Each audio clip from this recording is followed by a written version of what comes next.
Thank you very much. Any technical writers in the house? Uh, what other disciplines? Maybe software engineering?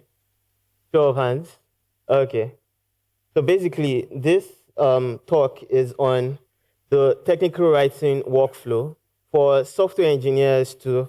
You basically have that instance where you need to document, for customer-facing documentation or internal documentation.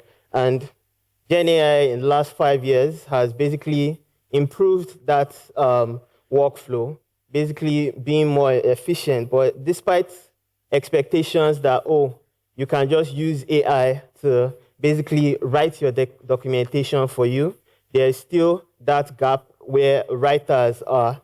So that is the basics of what this talk will be about. So let's go into it. What exactly was technical writing before Gen AI? There was a lot of research. I think I opened LinkedIn so that I could just basically reach out to people and say, okay, I've seen your article on this and that.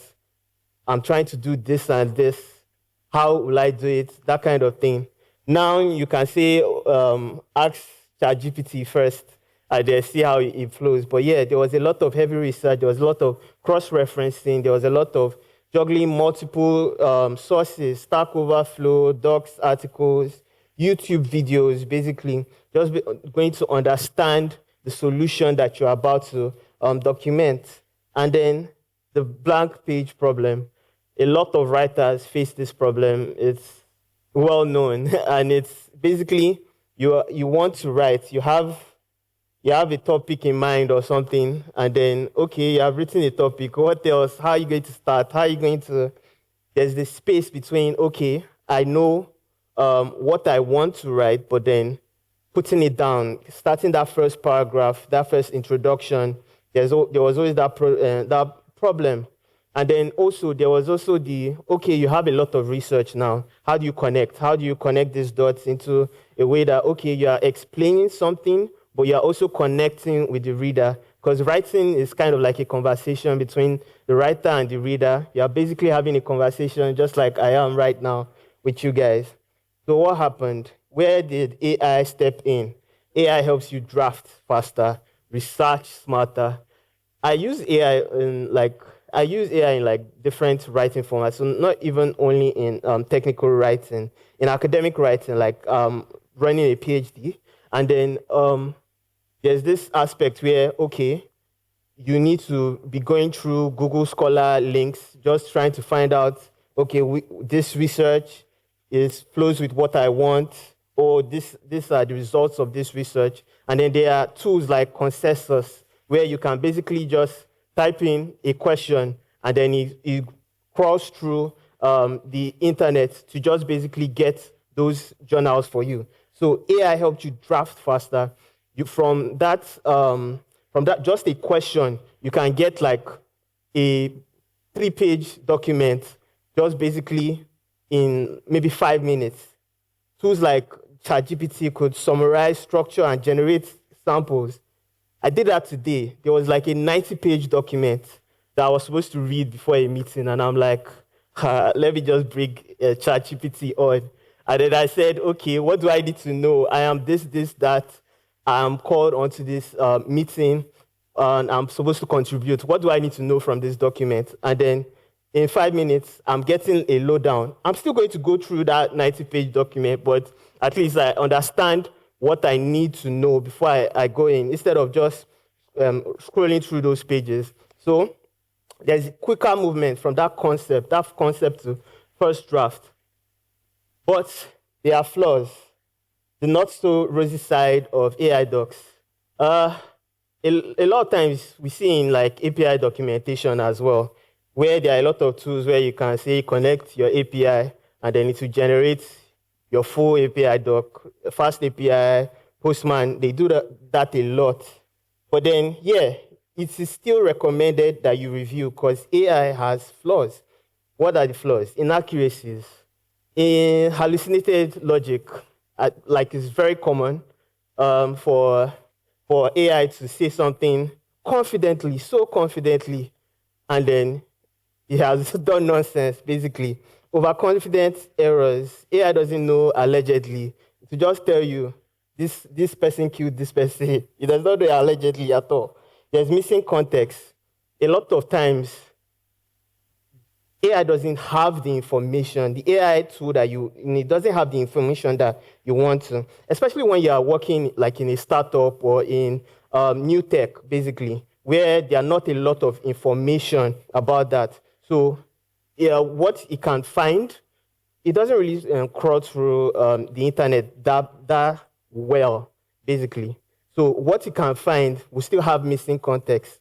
That's where you are supposed to come in. Even what it finds can be outdated or false info. I know there's a lot of times when working with Kafka, I'm like documenting something about Kafka, and I'm saying that, okay, I'm going to ChatGPT to basically ask, wait, can Kafka do this? Is this the current recommended thing? Like, okay, say message semantics.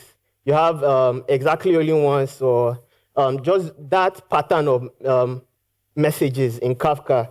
But as is an open source project, there is new info yearly and yearly. There's new info on what it can do.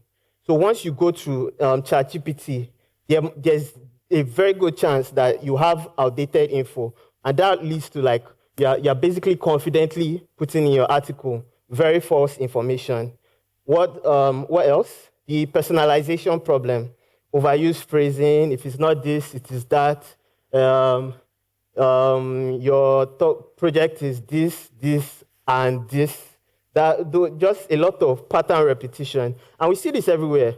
If you are a reader of like Substacks, you know that a lot of people have been complaining that a lot of people are just using AI to dump Substacks, newsletters. A lot of people are just using AI to dump whatever without like reviewing.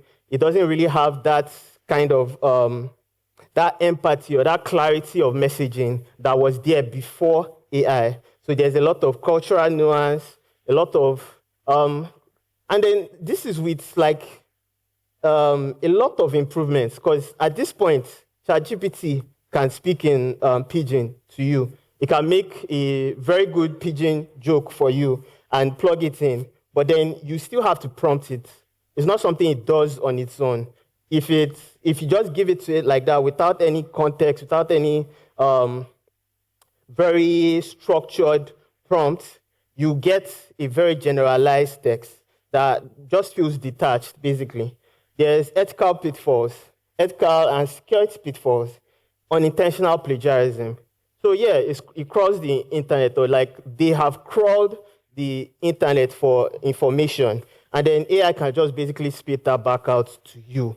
But you don't know where it came from. You don't know whether, okay, this is somebody else's proprietary information that you are basically now plagiarizing because you are just using AI like that. You don't know whether there are, now this is you plugging it in. Like if you are working for an organization, an enterprise organization now, there are always those factors where you're not supposed to plug in your internal materials, because in the terms and conditions for ChatGPT, you know that your information is also being used to refine the project as well. So it's plugging in your internal enterprise information as well. So data privacy issues, and then black box, no clear attribution or version traceability with AI. Why do technical writers, or why do writers still matter? 5 years. From the first year, we're already saying, what is the need for a writer? You could just basically talk to ChatGPT and print out whatever you want. So why like 5 years later, or do writers still matter? So the first thing is that the best people to leverage AI in whatever domain, but let's talk about technical writing. The best people to leverage AI in technical writing are the people on ground, the people with the context, the technical writers themselves. So it comes down to the writers. This is a quote from Rachel Nix. I think but Robin Hood. Leveraging AI will come down to writers having the ability to really drill down into the core of whatever issue they are approaching. Basically, if you just come to AI, you see this especially if you're like generating code or like working with like debugging code or things like that, basically. You see that, you want a solution, and then it gives you like a list or a checklist of things that, go through this. You say, okay, that doesn't work. It gives you another one. That doesn't work. But like the main issue was really just maybe you are running in a Docker container that could not reach to the solution you are thinking of. Basically, you are looking for solutions in your Shokoto. You're looking for solutions in Shokoto when it's in your Shokoto. That basically, so you are the ones with product knowledge. You are the ones with audience awareness. You are the one that can basically give AI context, and there has to be review. Currently, I use AI a lot, but I can't really ever just copy and paste from ChatGPT and drop it down because, it's still not trusted. There still has to be a check, and that check can just be you understanding what needs to be there, what needs to be on this doc, what needs to be in your product documentation. You are the owners of the context, basically. And then this prevents inaccuracies or hallucinations. Apart from that, you can still research. There's still that whole research process. There's still that whole finding out from subject matter experts. But then also editing. Because, sometimes it brings out, how do I put it, inefficient text, basically. You can have it be too expansive. You can have the tone not be what you want. Editing helps preserve that originality and ensure that, your writing is still ethical. You're not plagiarizing or something like that. And then, your users' needs, the product details, it's in you, it's in us, humans. So what is the writer's role? So over the years, we have seen a lot of technical writer roles fall into content designers. Like that quote, she started as a technical writer, now she's a content designer. So like a lot of these must have been plugged into that job now. While not just technical writers, I guess. There are information architects. There are just a lot of job roles that basically are showing that the writer's role has evolved. You are the author or creator. You refine or validate the AI text. You cross-check with trusted sources, and then you customize for your audience.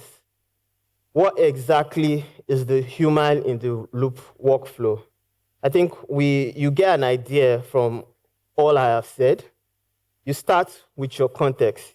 You prompt well-structured prompts with your context, or usually over time, you refine, because right now my ChatGPT instance, I can say that, whatever it brings out, for sure, not really for sure, but like there's always that possibility that, as we have worked together over the years, me and ChatGPT, as we have worked together over the years, it knows me, and it knows exactly what I don't like, I like and I don't like, even without that. But you start with prompting context, you get the AI draft, first look through what exactly it has given you, what facts it has given you, very confident facts that it has spat out, whether it's actually true. In that Kafka use case, I always check the documentation, always just Google and check for more information on that. So you refine for tone and the audience, whether it's expert level, whether you're talking to beginners, peer review. Sometimes, like in your eyes, something is good, but like it's not. It sounds different to somebody else's ears, especially in that instance where you have been working with ChatGPT for so long.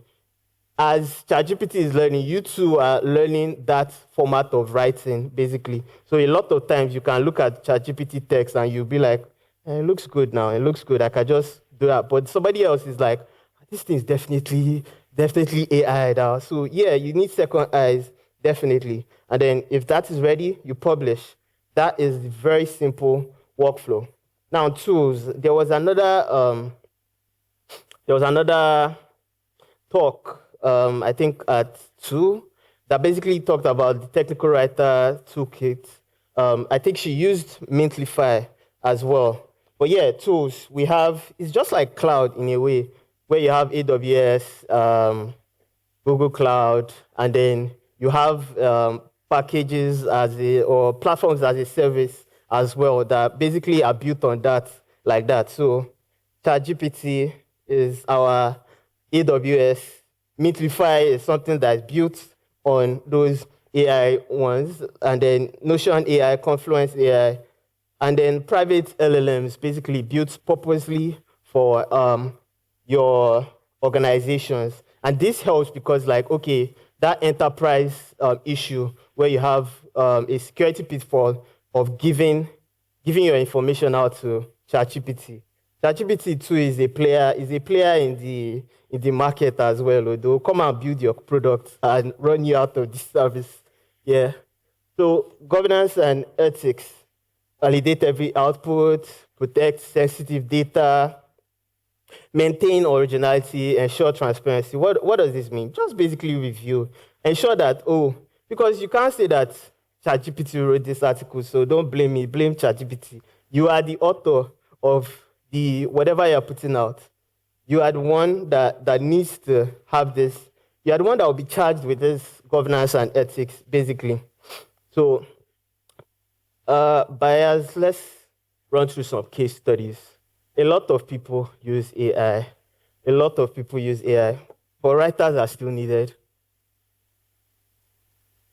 Here's an open source project, KCP. I've worked with them a bit, and I was really surprised when I saw this. Not really surprised, but like I was like, oh, that's nice. So basically, it's a document where basically the CEO just said, let me just have a discussion with ChatGPT about my product, what it is right now, what it is in the future, and just basically, okay, this is how our architecture is put out for the future.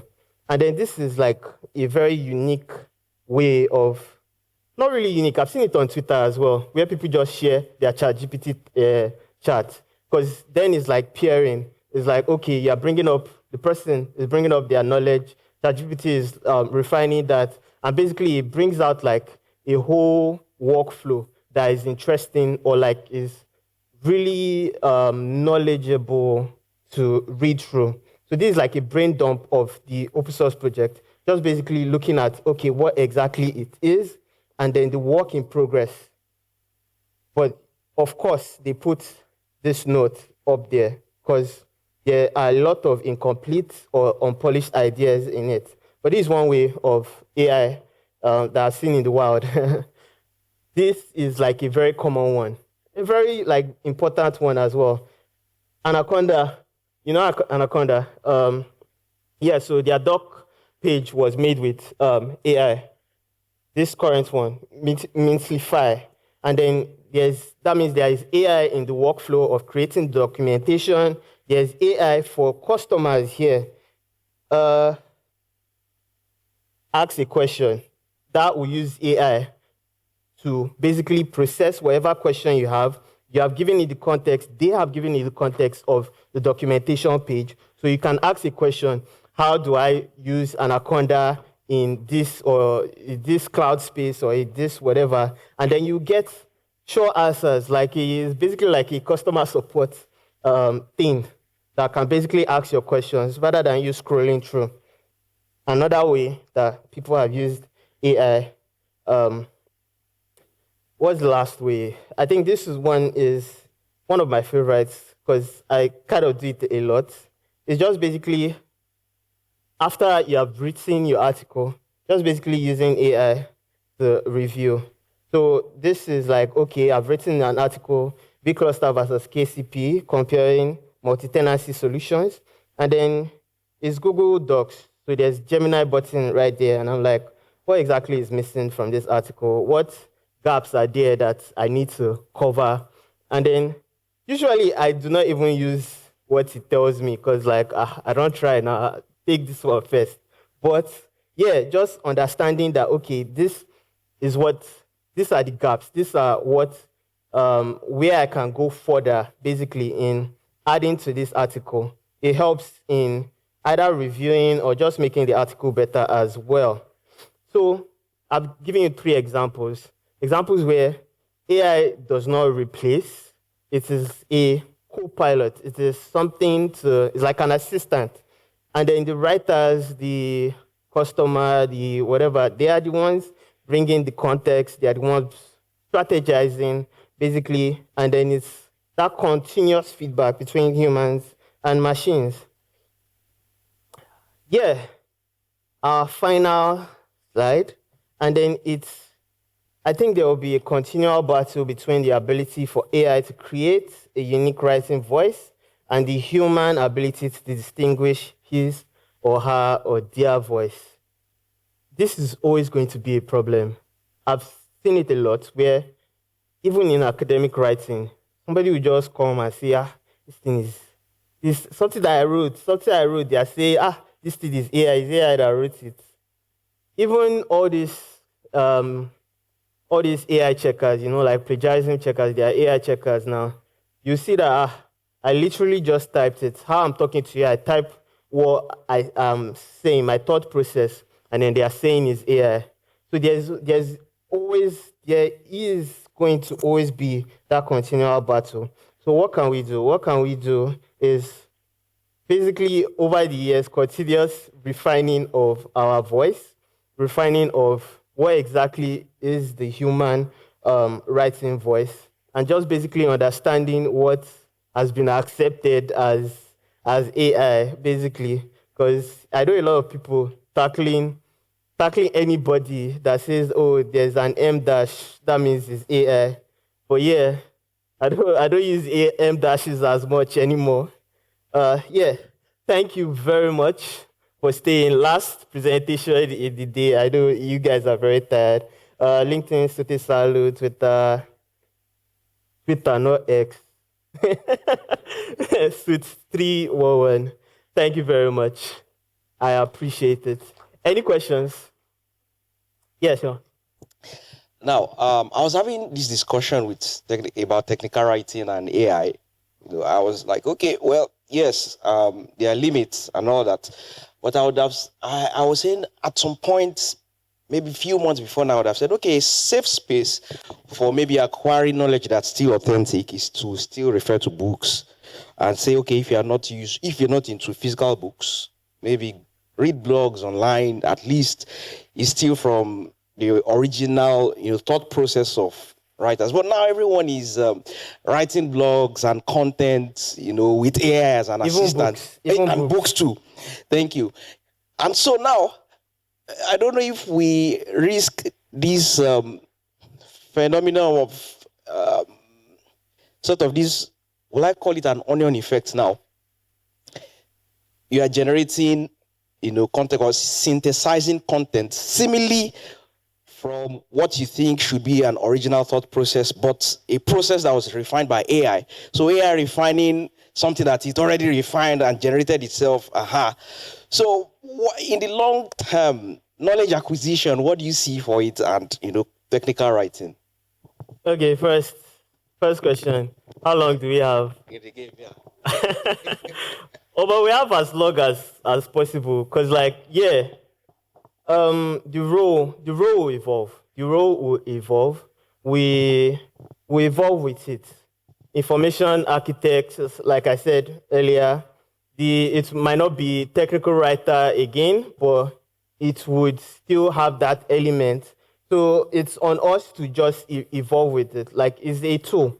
It's a tool, but the best person to create AI documentation is the person that was creating documentation before and can now use, so like a mix of things, like mix of expertise. You have that one leg in the old ways, you have the new leg in the new ways, and then you are the one that can steer the ship, basically. So you have as long as possible. And then, yeah, we are in it. For that other question, we are definitely in it already because it's a cycle. It's a cycle and it has already started. So, like, yeah, it's in books as well. So I can print out a book now and share to children, and it will be AI that wrote that book, and nothing will happen. Yeah, nothing will happen. Nobody will call me unless the information is wrong. So yeah, I feel like books, even in the olden days, like there were a lot of master's books that you get that, oh, the answers were wrong. What did you do then? Nothing. So what is it? That's what happen. We still move on. We still find new ways to get knowledge. We'll still find out which knowledge is wrong over time, and then we'll refine that process as well. Thank you very much. Yeah. So my question is, you're talking about like using AI, basically we all use AI most, like everybody. So you're talking about like private elements, like LLMs, and again you're also talking about like how to segregate AI stuff like that. So my question is, how do you manage AI usage in terms of like sharing, oversharing? You know, like is it possible for you to like unshare something? Probably said like you said something now. I know the internet does not forget, and talk less of AI. So you share probably like kind of like details about your your project or your business. Is it possible, or like what can you do like not to like talk about it anymore? Like don't go there anymore. Let's move on. Is it possible like that? Like to tell the AI Yeah. that don't know, you pay them money now. ChatGPT, if you pay ChatGPT and tell them that I want private ChatGPT instance, they'll give you. You can't be sure because it's there. So, like, there are open source projects. I think there are open source projects. There are open source LLMs that you can privately host. That is the where I'm talking about private LLMs. There are a lot of LLMs that you can privately host if you can host it. Because if depending on your use, you need like server space. You get, but yeah, definitely a lot of enterprises are building their own tools that use LLMs. There are a lot of platforms that also say that, oh, you want your private thing, just pay us money, we'll do it for you. You get, and yeah, there will always be that process. So it is either you get those private LLMs, you build your own if you are cracked enough to do it. It's not hard, actually. It's not hard. Go to what do you call it? In my head I'm saying HubSpot, but it's not HubSpot. It's an ML where they basically just upload. They upload model instances. Yes, Hugging Face. Go to Hugging Face. You see open source model LLMs instances. That's where ChatGPT stood up from. They stood up from the shoulders of Hugging Face, because Hugging Face has been doing this for like a long while. And then basically they started with like, okay, all these vectors, how you can type in and the computer understands is from those open source, basically vector-based databases that they build up these models, basically. So the whole process can be built by you as well. Isn't that what the Chinese did with DeepSeek? And then for like just a second, they snuck past and said, we're kings. But I don't know where they are now. What happened? Any other questions, yeah? Thank you very much.